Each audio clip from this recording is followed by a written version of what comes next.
우리 지역의 시사 이슈를 쉽게 풀어 이야기하는 시간 시사토크, 아나운서 김문정입니다. 문재인 정부의 100대 국정과제에는 가야사 조사 연구와 복원이 포함돼 있죠. 오랜 세월 고대사 연구가 삼국 위주로 진행돼 왔던 터라 당시 큰 관심을 불러일으켰는데요. 특히 영호남의 벽을 허물 수 있는 좋은 사업이라는 대통령의 언급이 더해지면서 미완의 문명으로 알려졌던 가야사의 실체에 많은 이들이 궁금증을 가지게 됐습니다. 그 중심에 우리 지역 장수가 있습니다. 오늘 시사토크에서는 장수가야의 발굴 성과와 과제에 대한 이야기 나눠보겠습니다. 장영수 장수군수, 군산대학교 가야문화연구소 곽장근 소장 두 분 모시고 이야기 나눠봅니다. 어서 오세요. 네, 설 명절도 지나고 이제 본격적으로 새해가 시작됐습니다. 주제와 관련한 이야기에 앞서서 오늘 두 분 함께해 주신 만큼 시청자분들께 인사 말씀 부탁드리겠습니다. 먼저 군수님부터 해주시죠. 예, JTB 시청자 여러분, 그리고 장수 국민 여러분, 그리고 전북 가야인 여러분, 새해 복 많이 받으십시오. 예, 소장님께도 부탁드리겠습니다. 네, 새해 복 많이 받으시고 가야사 국정과제가 진행되는 동안 과분한 격려와 성원에 시청자 여러분께 진심으로 감사를 드립니다. 네, 오늘 이야기 나눌 주제 바로 가야인데요. 서두에 언급했던 것처럼 사실 가야의 역사는 삼국에 가려서 제대로 조명을 받지 못해왔습니다. 소장님, 먼저 시청자들의 이해를 돕는 차원에서 가야가 어떤 나라였는지 또 어떤 역사를 갖고 있는지 우리가 좀 알아두어야 할 부분들에 대해서 간략하게 소개해 주신다면요. 예, 가야는 500년 넘는 역사를 가지고 있는 나라입니다. 지금까지 가야 하면 육가야만을 떠올렸는데 당시 문헌을 분석을 해보면 20개가 넘는 가야 소국이 있었던 걸로 등장을 하고 있습니다. 그 중에서 한 2개 정도의 가야 소국이 전북 동부 지역을 무대로 해서 가야 소국으로까지 발전했던 걸로 밝혀지고 있습니다. 예, 소장님께서도 방금 말씀해 주셨지만 사실 가야의 여러 가지 이름들을 저희가 알고 있잖아요. 뭐 대가야라든지 금관가야라든지. 그런데 이런 가야에도 의미가 있다면서요. 어떤 뜻인가요? 예, 옛 가야의 이름이 아마 육가야만 알고 있는데 20개가 넘는 가야가 있습니다.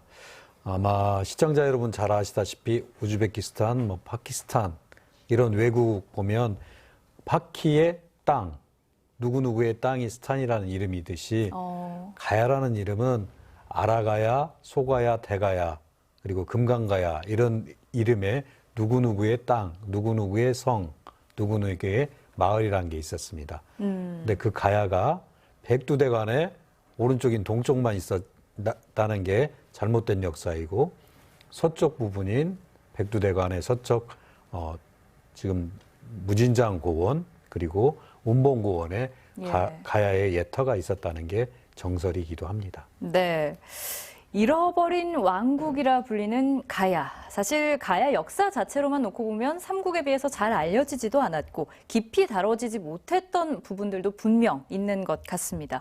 무엇보다 오랜 시간 이 경상도 지역을 중심으로만 이야기가 되어 왔는데 이렇게 사업을 통해서 더더욱 좀 우리 지역에도 가야 소국이 실제했구나. 그리고 특히나 더 번성했구나. 이런 사실을 알리는 그런 계기가 될 수 있었을 것 같은데 군수님 어떤가요? 우선 역사가 승자의 역사로 쓰여지다 보니까 삼국사기나 삼국유사랄지 이런 부분에 없앴던 우리 지역의 옛 이름은 무엇일까? 그리고 우리는 도대체 어디서 왔는가? 이런 약자의 입장이지만 500년 동안 가야가 있었던 지역으로서 지금 장수군에는 그 약자지만 찬란했던 역사가 철과 봉수와 그리고 무덤으로 옛 능으로 나타내고 있습니다. 그런데 많은 분들이 이런 동쪽 가야만 알고 서쪽 가야를 몰랐었는데 이 가야의 역사가 시작되는 제철 문화가 그 60령이라는 동과 서를 넘어가는 교통의 여지 그리고 금강과 섬진강이 시작되는 이 요지에서 솔트로드, 아이언로드 이런 교통의 중심지에서 새롭게 시작했다는 이 역사를 우리 전북 가야에서도 아셔야 되고 대한민국의 국정과제로 나타나게 돼서 저희 장수가 가야의 한 소국으로서 역사를 증명하고자 열심히 노력하고 있습니다. 네, 이 군수님 말씀을 들으면 이 가야사에서 장수 지역의 역할이 꽤 컸던 것으로 보이는데요. 하지만 안타깝게도 이 역사를 전공한 학자들 중에 가야사에 관심을 갖거나 혹은 전공한 분들이 좀 적다 이런 얘기도 들려옵니다. 때문에 2017년 문재인 대통령이 고대 가야사 연구와 복원을 지시한 이후에 이를 수행할 학예사 인력이 턱없이 부족하다 이런 문제 제기까지 있었는데요. 소장님, 이런 상황 속에서 소장님께서는 어떻게 처음 이 가야사에 관심을 갖게 되셨고 또 이렇게 한결같이 연구를 해 오셨는지 궁금해지는데요. 가야사는 유적과 유물로 역사를 연구하고 복원하는 그 학문입니다. 전북 동부에도 가야계 유적과 유물이 있다는 이야기를 듣고 누군가는 기록으로 남겨야 하지 않겠냐라는 저희 소박한 생각을 가지고 시작을 했는데 해놓은 것도 없고 또 그제 시작을 한 것 같은데 30년 세월이 훌쩍 지나간 것 같습니다. 네, 그래도 이제서라도 이렇게 많은 조명을 받게 되고 이런 것들이 참 뿌듯하실 것 같다 이런 생각 드는데요. 만약 이런 게 제가 알았더라면 아마 가야사 안 했지 않았을까. 예. 군수님, 그리고 앞으로 장수가야를 좀 드높이기 위해서는 이렇게 곽 소장님 같은 좀 전문가들의 자문도 지속적으로 필요할 것 같고요. 동시에 역사적 실체를 발굴하고 또 증명해 나가기 위한 어떤 시간과 예산 이런 것들도 충분해야 할 것 같은데요. 네, 맞습니다. 예, 네. 이 가야사 연구와 복원 국정과제로 선정된 이후에 정부 차원에서 예산 지원이 얼마나 됐고 또 지역에서 어떤 성과들 있었는지도 궁금합니다. 그 국정과제로 선정됐지만 실질적으로 예산 지원은 별로 받지를 못했습니다. 그리고 전라북도 가야가 증명하는 과정에서 가야팀 자체가 없었습니다. 그래서 지금 전라남도에 있는 국립나주문화재연구소에서 가야를 연구를 해라 해가지고 첫 번째로 연구한 게 동천리 28호 고분부터 시작한 게 처음 시작이고요. 그 뒤로 전라북도에서 전북가야 조사 정비 사업으로 약 15억 원 정도를 투자한 게 이제 가야사에 처음 시작됐고 그 처음 시작에 아주 중요한 유물과 단서들이 나와서 국가문화재 지정으로 522호가 지정되는 2021년도에 새로운 역사의 계기를 차지했습니다. 그래서 전라북도 그 동북권 특별 회계 예산으로 장수가야 사업에 저희가 장수군에서 153억을 투자해서 새로운 가야, 알려지지 않는 가야, 그리고 꼭 찾아내야 되는 봉화를 저희가 찾기 위해서 노력했고 우리 곽장근 소장님을 비롯한 군산대 그리고 많은 역사 고고학자들이 많은 노력을 해주셨습니다. 그래서 지금 이제 겨우 그 잃어버린 500년 첫 발을 떼었다고 보시면 되겠습니다. 네. 그러면 이 영남 지방과 좀 비교를 해 볼 때 우리 지역 가야사의 연구와 발굴이 어느 정도까지 왔다고 볼 수 있을지와 더불어서 좀 연속성을 가지고 이어져야 하는 사업이잖아요. 아무래도 역사와 관련한 사업이다 보니까 연속성이 꼭 필요할 텐데 이게 자칫 정권이 바뀌면 혹은 정치의 어떤 실리에 따라서 흐지부지 되는 건 아닌지 이런 우려의 목소리도 있는 것으로 알고 있습니다. 이 부분에 대해서 좀 얘기를 해 주신다면요. 그래서 2020년도에 문화재 조사 발굴에 대한 그 법적 지위를 함께 지금 가야사의 연맹으로 등록된 지자체가 26개 지자체가 있습니다. 그래서 법적 지위를 확보하고 정치나 정권이 바뀌더라도 역사의 문제는 증명해야 될 거고 그리고 앞으로 대한민국이 국가 균형 발전을 위해서도 문화자치, 역사자치를 위해서 정말 중요한 시기가 됐습니다. 그래서 특별법을 제정해서 지금 시작했던 게 가장 큰 성과라고 생각하고요. 지금 고령에서 시작됐던 대가야부터 김해까지 그리고 이제는 여수 그리고 하동까지 가야가 갖고 있는 그 넓은 지역에 하나하나 발굴되고 있고 고증되고 있는 시기이기도 합니다. 특히나 운봉고원과 진안고원에서 가야 소국이 있었다는 새로운 증명은 이제 후백제를 향한 저희 장수군에 있는 침령산성이 가야 이후에 백제 이후에 후백제까지 견인했다는 역사의 그 잃어버린 역사들 차츰차츰 이어서 고려까지 가고 있는 단계이기 때문에 앞으로는 후백제와 경상도의 상주와 연결됐던 부분이 먼저 역사가 가야 역사 그리고 후백제 견원왕조의 역사가 한꺼번에 맞물린 것이지 결코 따로따로 되지 않았다는 거기 때문에 앞으로 정치적이나 뭐 이런 거에 흔들리지 않을 거라고 보고 있고요. 역사를 잘 찾아가서 증명해 나가는 앞으로 문화자치, 역사자치가 돼야 된다고 생각합니다. 예, 그러니까 이 서쪽 가야도 동쪽에 있었던 그런 가야들, 우리가 평소에 알고 있었던 그런 가야들 못지않게 굉장히 융성했었고 어쩌면 더 중심지가 될 수도 있었겠다 이런 생각을 하게 하는데요. 소장님께서도 한 말씀 덧붙여 주신다면요. 그 가야사 국정과제 아직은 뭐 평가가 이르지만 가장 큰 성과를 내고 있는 것을 꼽으라 한다면 대체로 우리 장수군을 꼽고 있습니다. 예. 아마도 장수 군민들 또 장수 군수님의 가야 사랑이 일궈낸 큰 성과이지 않는가 생각이 듭니다. 그렇다 하더라도 가야의 실체를 더 검증하고 고증하기 위한 발굴은 필요할 걸로 생각이 들고 영남의 경우에는 50년 동안 가야 사랑을 통해서 가야사가 대체로 복원이 됐다라는 평가를 받고 있기 때문에 앞으로 전북 가야의 실체를 더 밝히는 부분에 있어서 관심과 어떤 노력이 더 필요할 걸로 생각이 듭니다. 예. 어쩌면 장수군과 군민들이 굉장히 관심을 갖고 복원에 또 힘쓰고 이렇게 장수가야를 발굴해낸 것일 수도 있겠지만요.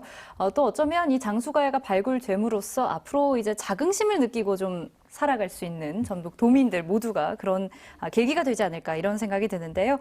그럼 이제 본격적으로 이 장수가야는 어떤 특징을 갖는지 또 역사의 흐름 속에서 우리가 주목해 볼 점은 무엇인지 앞으로 장수가야를 지역의 역사문화적 관광 자원으로서 활용하기 위해서는 어떤 노력들이 필요할지에 대한 이야기 이어가 보겠습니다. 가야 하면 자연스럽게 따라붙는 수식어 바로 철의 왕국인데요. 소장님, 우리나라 시군 가운데 제철 유적이 가장 많이 보고된 곳이 바로 장수군이다. 이렇게 들었습니다. 이건 어떤 의미를 담고 있다고 볼 수 있을까요? 인류 역사 발전에 있어서 가장 공헌도가 큰 걸 꼽으러 한다면 역시 철입니다. 철광석을 녹여서 철을 생산하던 제철 유적이 우리나라 지자체 중에서 가장 많이 학계에 보고된 곳이 장수군입니다. 장수군은 한마디로 철이라고 할 정도로 철의 어떤 보고인 것 같습니다.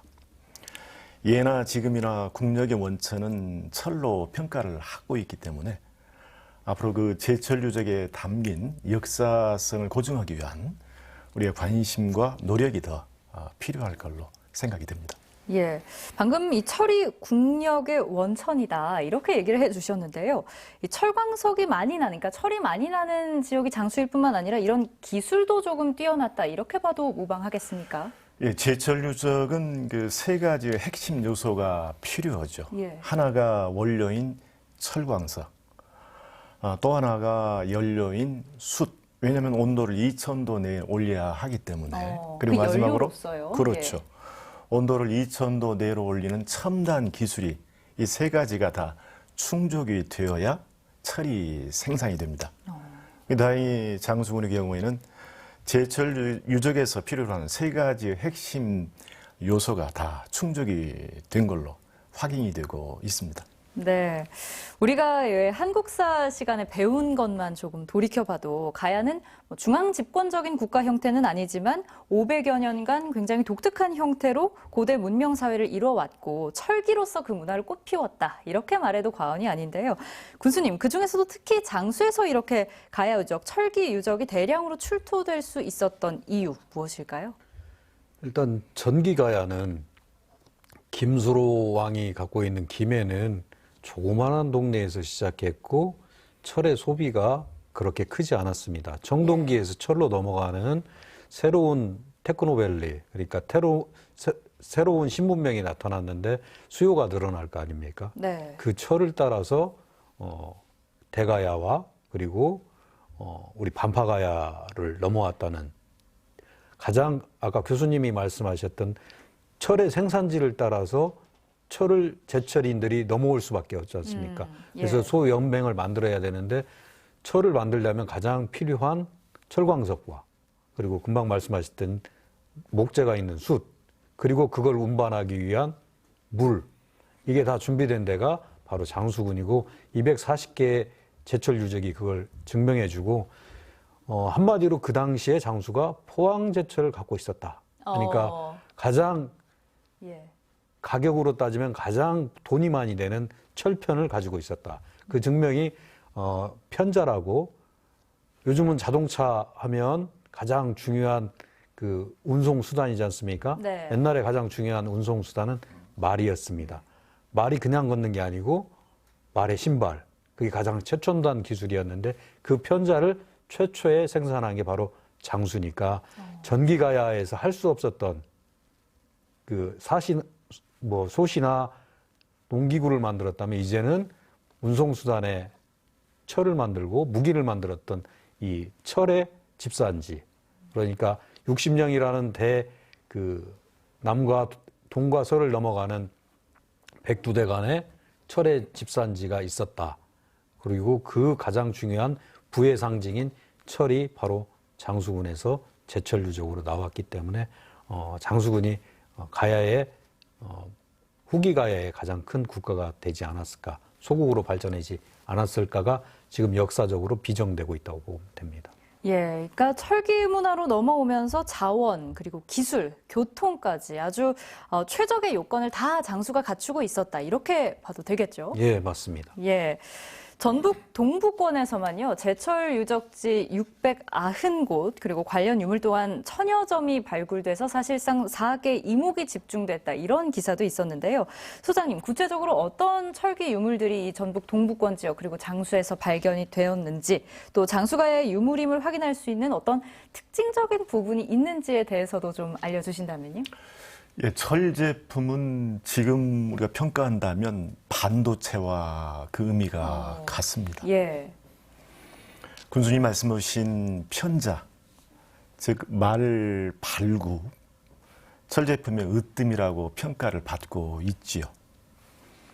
말 편자를 만드는 데 있어서 꼭 필요한 도구가 단야구인데, 장수 가야구청에서는 말 편자와 함께 단야구가 함께 출토가 됐습니다.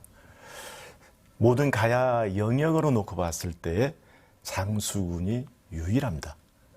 아마도 장수의 지역적인 기반을 두었던 가야 세력은 아마 철 생산과 유통을 통해서 가야 소국으로 발전을 하지 않았을까라는 그런 고고학적인 자료가 속속 지금 드러나고 있습니다. 철기 시대에 철이 많이 나는 곳일 뿐만 아니라 재련 기술이 뛰어났고 더불어 교통의 요지였음이 짐작 가능하다면 이곳에서 만들어진 철을 기반으로 가야가 어떤 문화들을 좀 형성했을지 당시 상황도 방금 전에 소장님께서도 말씀을 해주셨지만 좀 짐작을 해볼 수 있을 것 같은데요, 교수님.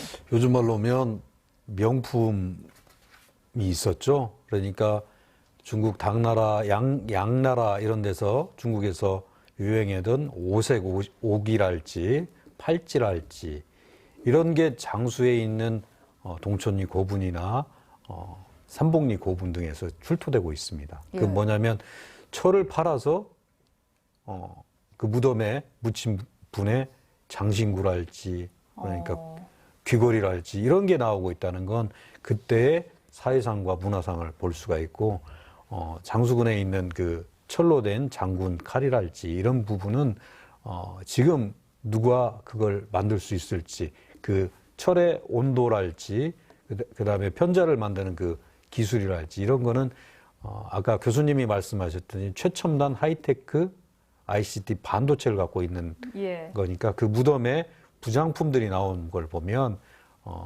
명품 가방, 명품 옷이 나오고 있다고 보시면 그때 사회생활이나 그때 풍습이랄지 그다음에 그쪽에 귀족들이랄지 그다음에 다양한 그 토기를 보면 각종 시대의 토기가 다 나오고 있다. 일본 토기부터 그 당나라, 양나라 토기까지 다 나오고 있다는 건 정말 대단하지 않은가 이렇게 느껴볼 수 있습니다.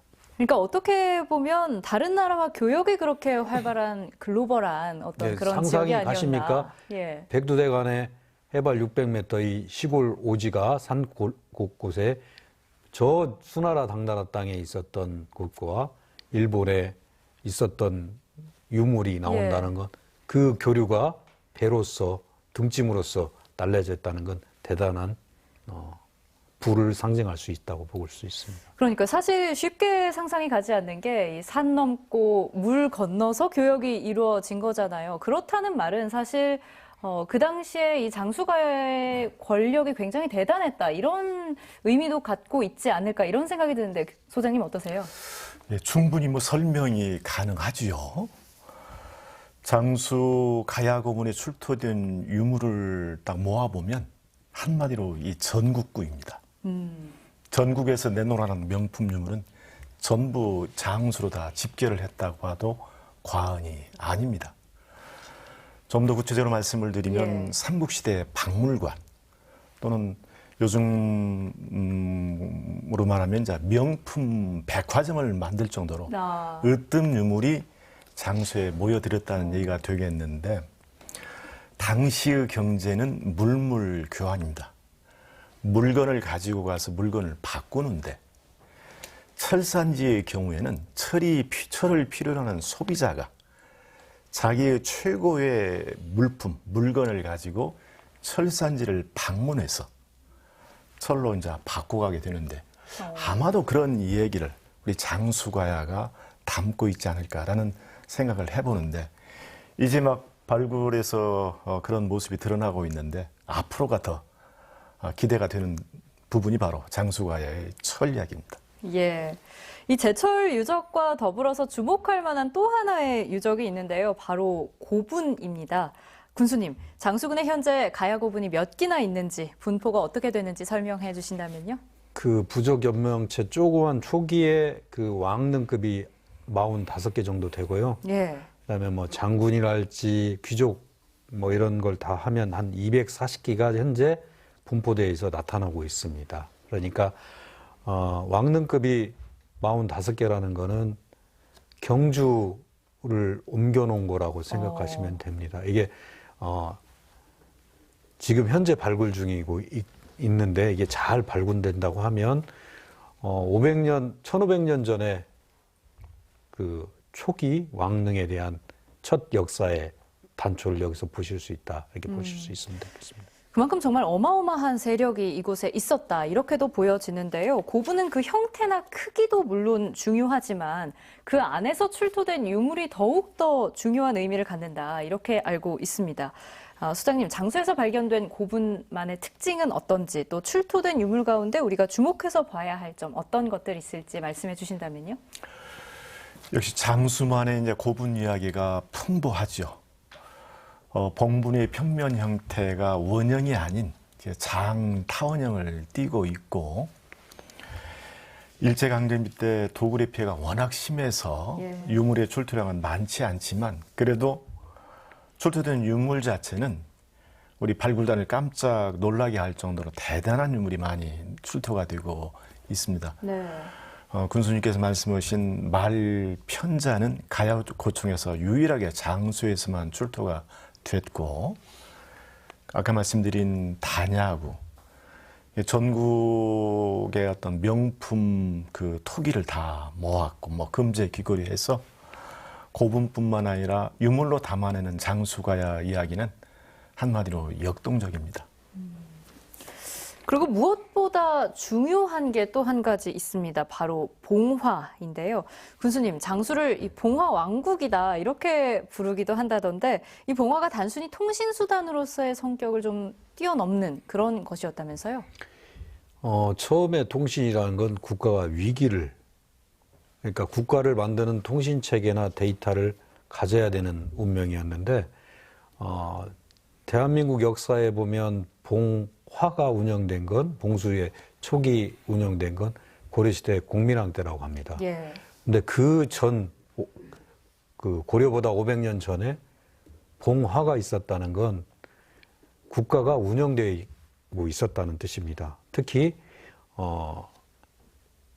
금산에서부터 그리고 순창에서 그리고 진안에서부터 완주에서부터 남원에서부터 올라오는 이 봉화는 한 국가를 이루는 위급한 상황에 알렸던 그 초기 국가의 시초인 것이죠. 그러니까 역사의 그 앞에 데이터랄지 통신에 대한 그러니까 지금으로 말하면 SK텔레콤, KT, LG랄지 이걸 갖고 있었던 아까 저희가 포항제철뿐만 아니라 네. 통신회사도 갖고 있었다는 거는 국가가 있었다는 증거이자 그다음에 증명이기도 합니다. 그래서 그러면 왜 통신이 이렇게 발달했을까? 국가가 위기할 때. 네. 산악지형의 특징상 인구는 많지 않았다고 보고 있고요. 다만 철을 생산하는데 철은 곧 부의 상징이고 그 철은 요즘에 금보다 더 비싼 귀한 재산이기 때문에 누군가가 쳐들어올 것을 대비하려면 봉화가 운영되어야 국가 체계가 된다. 이렇게 해서 모든 봉화의 직결지가 장계 분지였다는 것은 초기 국가, 즉 지금은 증명해가는 얘기지만 반파가야가 있었다는 증거이기도 합니다. 예, 그 얘기도 조금 후에 다시 한번 해보도록 하겠습니다. 그 전에 이 봉화가 그렇게 연결이 되어 있었다는 거는 그게 말하자면 한 나라처럼 좀 생각이 되었다. 이렇게 볼 수도 있는 걸까요, 수장님? 예, 그 가야 봉화의 의미를 군수님께서 아주 잘 설명을 해주셨는데 봉화는 몇 가지 의미를 담고 있습니다. 핵심적으로 국가의 존재, 국가가 있었다라는 국가의 존재, 또 봉화망 자체는 국가의 영역, 그리고 국가의 이제 국력을 대변해 주는 게 바로 봉화입니다. 네. 모든 가야 영역에서 가야 봉화가 유일하게 발견되고 있는 곳이 장수군입니다. 전국의 봉화망을 구축을 하려면 국력이 반드시 뒷받침이 되어야 하는데 조금 전에 군수님께서 말씀하신 제철 유적이 많다는 자체는 장수가야가 국력이 강했다라는 그 가능성을 뒷받침해주고 있는 것 같습니다. 예. 결론적으로 봉화와 제철 유적은 한 몸이다. 그렇게 본다면 장수가야가 봉화를 운영했던 반파구일 가능성도 충분히 상정을 해볼 수가 있을 것 같습니다. 네. 말씀하신 대로 이 전북 동부권에 가야 봉화망을 구축한 소국, 반파국이 있었다는 기록과 유물들이 남아 있다고 하는데 구체적으로 어떤 것들인지 여쭙기 전에 사실 이 반파국 하면 대가야와 관련성이 조금 높다 우리가 이렇게 역사적으로는 배워왔었습니다만 이 부분에 대해서 좀 사실을 설명해 주신다면요? 지금까지 학계에서는 고령에 도읍을 두었던 대가야를 반파국으로 비정을 했던 그 견해가 정설로 널리 인정을 받았었죠. 예.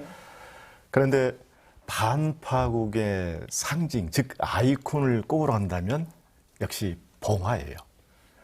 문헌에 봉화를 이용을 해서 전쟁을 했던 걸로 그렇게 반파국이 등장을 하고 있기 때문에 네. 반파국의 논의를 시작을 하려면 반드시 가야 봉화가 발견이 되어야 합니다. 논리적으로요? 그렇죠. 예. 근데 가야서 국정과제를 통해서 전북 동부에 가야 봉화가 있는 걸로 밝혀졌는데 제일 중요한 것은 봉화로를 복원했을 때 최종 종착지가 어디냐라는 부분이 중요한데 여러 갈래 복원된 봉화로의 최종 종착지가 장수군 장계 분지입니다. 예. 근데 장수군에는 가야의 지배자 무덤으로 추정이 되는 가야고총이 240여 개가 남아 있어서 그 두 가지만 묶어도 가야 소국, 즉 봉화 왕국이 장수에 있었다는 부분은 충분히 설명이 가능합니다. 그러니까 증명이 이제 이 사업을 통해서 된 거라고 볼 수 있겠군요. 그렇다면 이 대가야라고 불렸던 지역보다도 장수가 훨씬 더 융성했다라고 보여지는 거겠죠, 교수님? 이제 역사는 유물과 유적으로 증명을 하고 있는데, 그리고 역사서에 의해서 증명이 되고 있습니다. 첫 번째 알으셔야 될 게, 백제가 멸망하면서 백제의 역사가 사라진 게 아니고 일본에 가서 일본 서기에 쓰여졌다는 게 가장 중요합니다. 일본 서기에 왜 가야의 역사가 쓰여져 있는지, 그리고 삼국유사나 삼국사기에 왜 없는지, 승자들이 쓰는 역사서이기 때문에 삼국사기나 삼국유사에는 신라나 통일시대에 집중돼 있었습니다. 거기에 나오는 반파가야는 양직공도에서 또 나오는, 중국에서도 나오는 가장 중요한 가야의 연맹체 국가 중에 하나였습니다. 그런데 지금까지 대가야에서 가장 큰 고령가야가 반파국이다. 그리고 가장 큰 형의 국가다. 이렇게 나타났었는데, 아까 교수님 말씀대로 국가를 운영하는 체계에서 반파가야가 운영했던 게 봉화가 있습니다. 이 봉화가 빠져있는 고령대가야는 반파국이라고 인정할 수가 없습니다. 장수가야는 아직 증명해야 반파라는 얘기를 할 수가 있지만, 봉화가 있고 산성, 침령산성이라는 후백제부터 가야 초기까지 지키고 있던 봉화대 및 거대한 우물지가 있는 산성이 있습니다.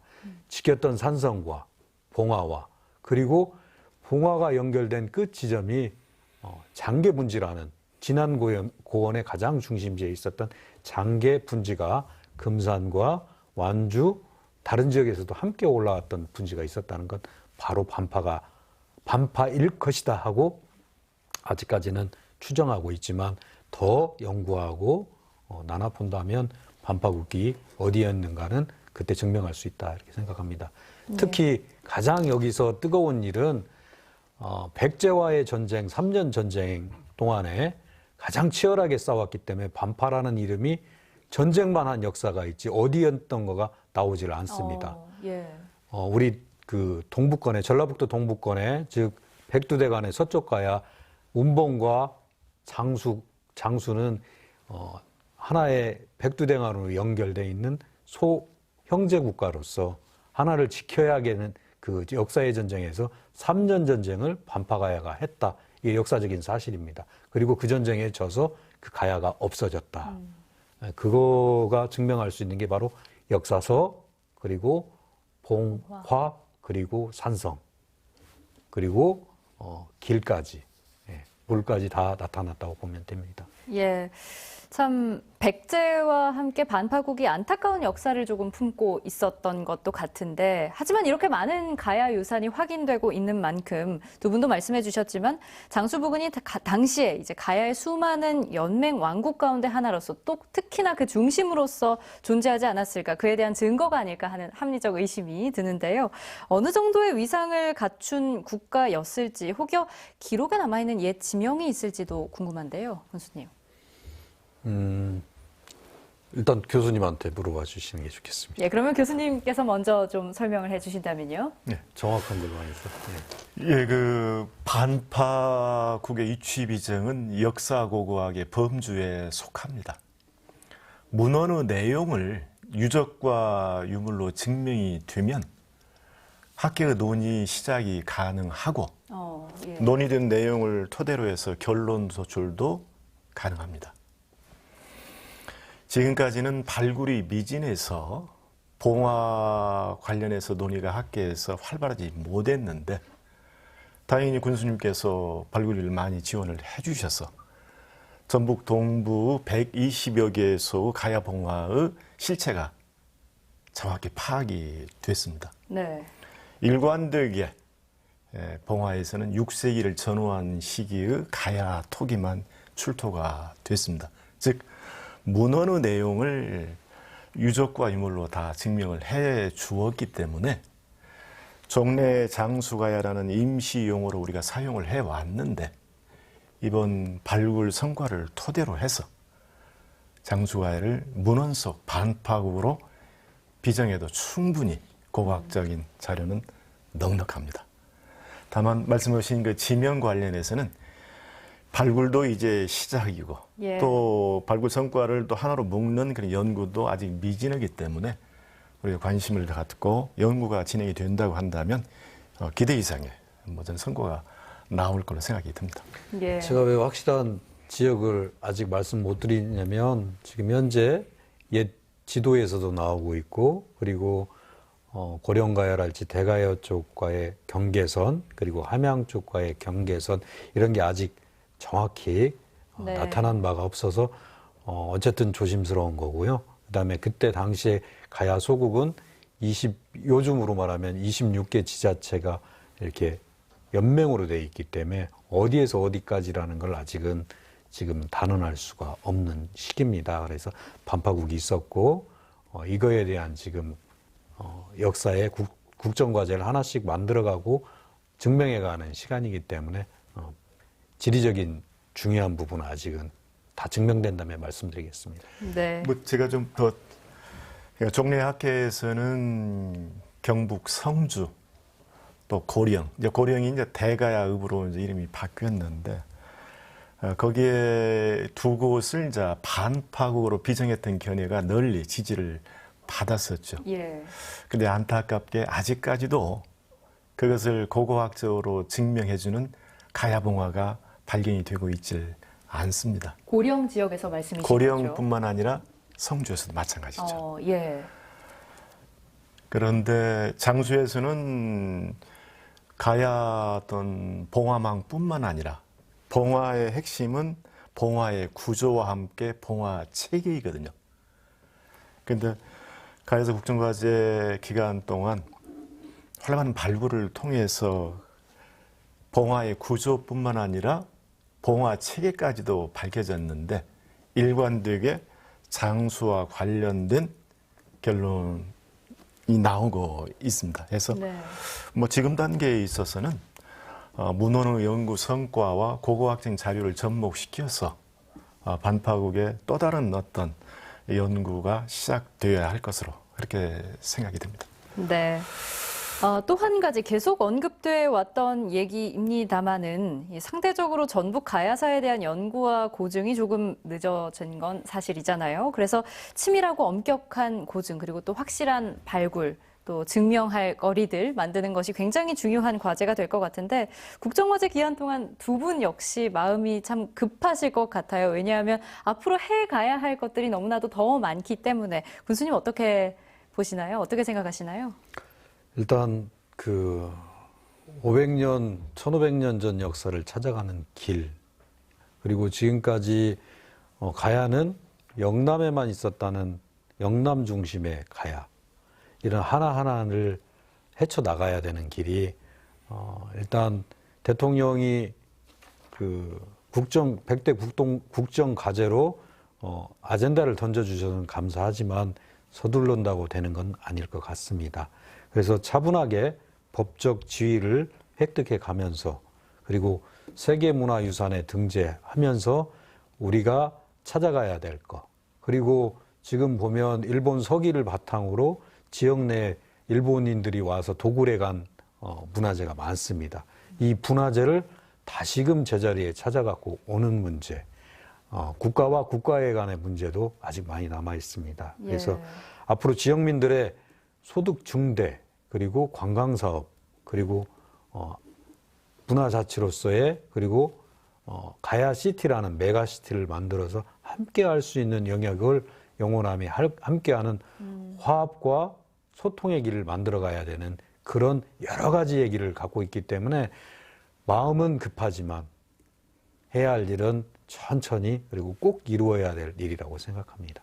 예, 군수님 말씀을 듣다 보면 참 사실 이 가야라는 역사가 굉장히 오래전의 이야기잖아요. 그래서 사실 이 지역의 경계들이 현재의 경계랑은 사뭇 다른 부분들이 참 많아서 오는 어려움이 있으시지 않을까 이런 생각도 드는데요.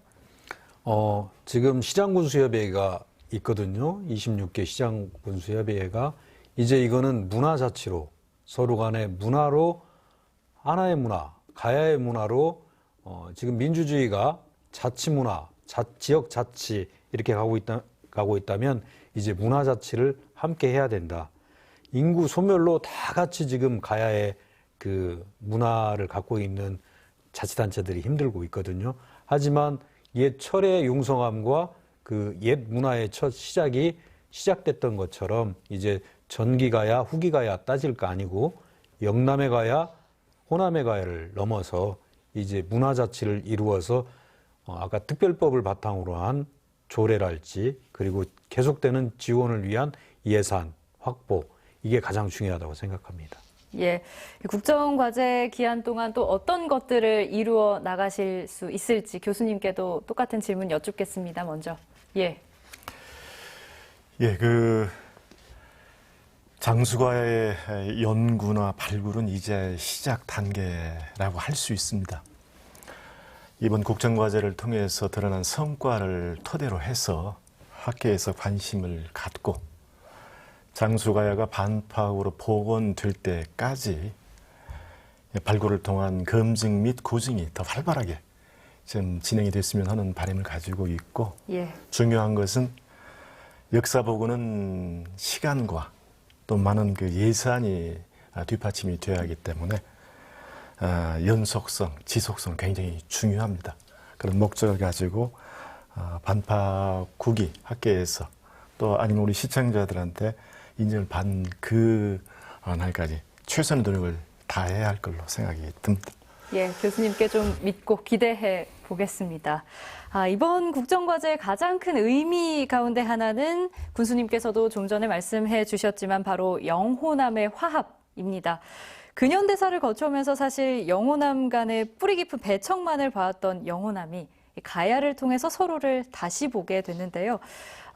먼저 소장님, 이 가야라는 큰 울타리 속에서 영호남이 공동의 역사를 밝혀내기 위해서 조화롭게 소통을 이어가고 있다, 이렇게 보시는지요? 그렇죠. 국정과제의 핵심 목표가 영호남의 상생, 화합, 화해였죠. 예. 저희는 그런 부분을 이루기 위해서 최선을 다했지만 역시 미진하다는 생각은 항상 가지고 있고요. 다행히 힘을 얻게 된 게 장수가야의 백성들 무덤이 잠들어 있는 장수군 천천면 삼고리 고분을 발굴을 해보니까 유물로 영호남의 상생 화합을 담아냈더라고요.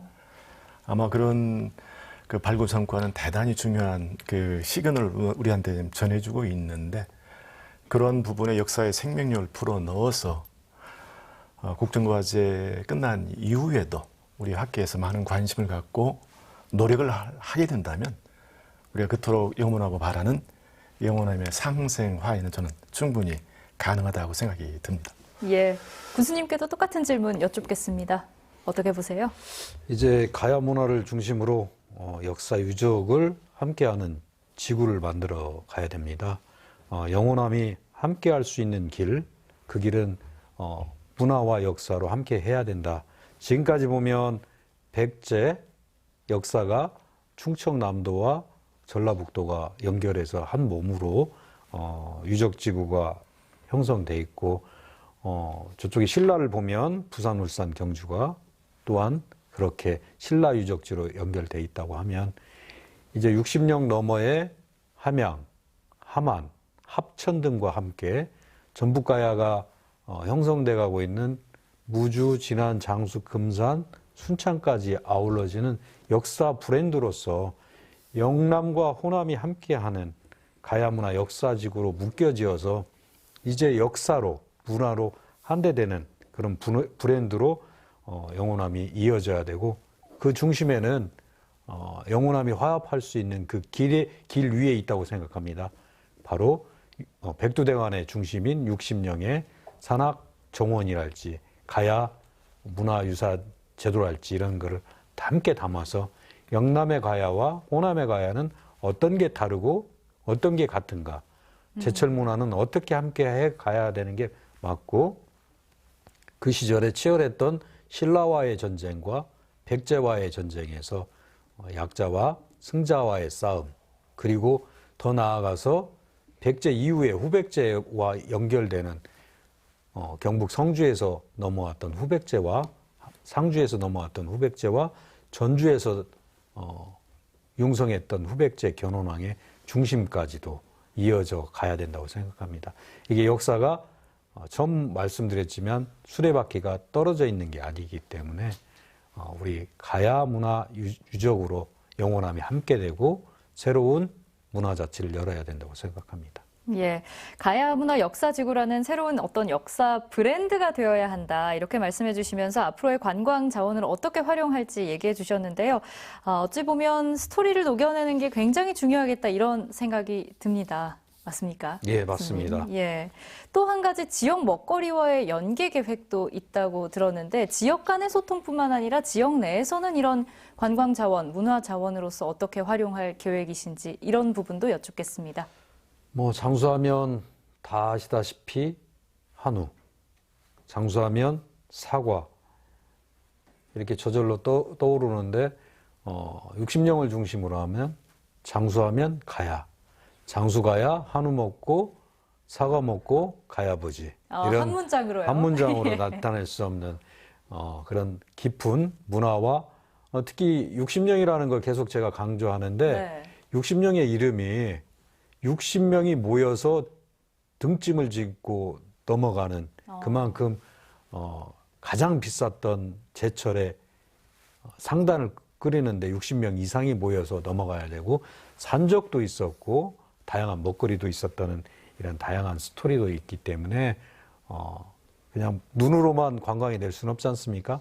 먹는 거와 길과 그리고 관광과 문화가 함께 할 수 있는 이런 거를 함께 활성화해야 된다고 생각합니다. 예, 볼거리, 먹을거리, 즐길거리까지 풍부한 장수군이 되어야 한다. 이런 말씀이셨던 것 같고요.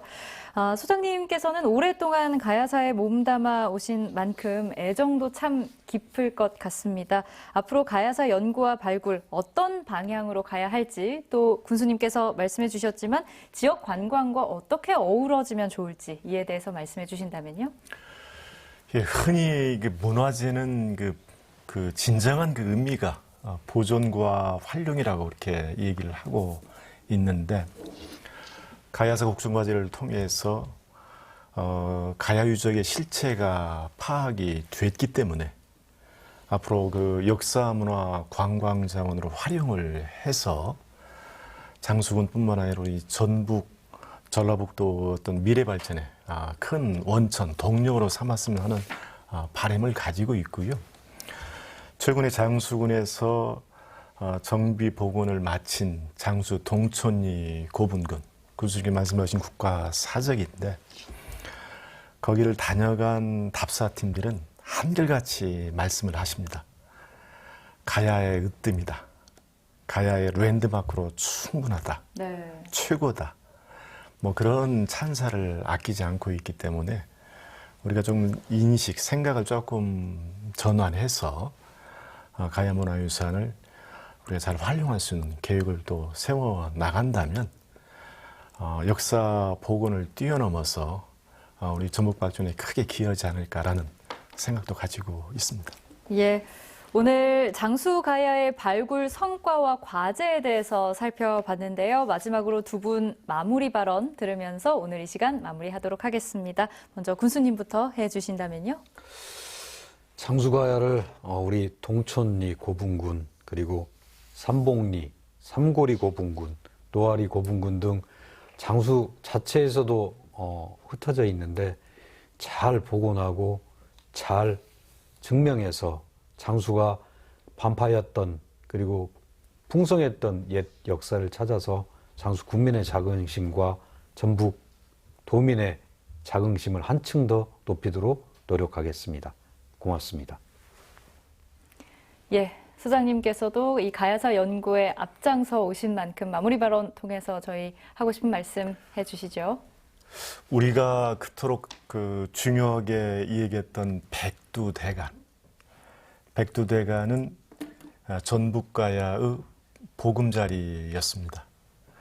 백두대간 품속에 남겨놓은 가야 이야기를 꼭 좀 기억을 해서 전북가야가 제대로 복원되는 그때까지 가야에 대한 관심, 성원 꼭 필요할 것 같습니다.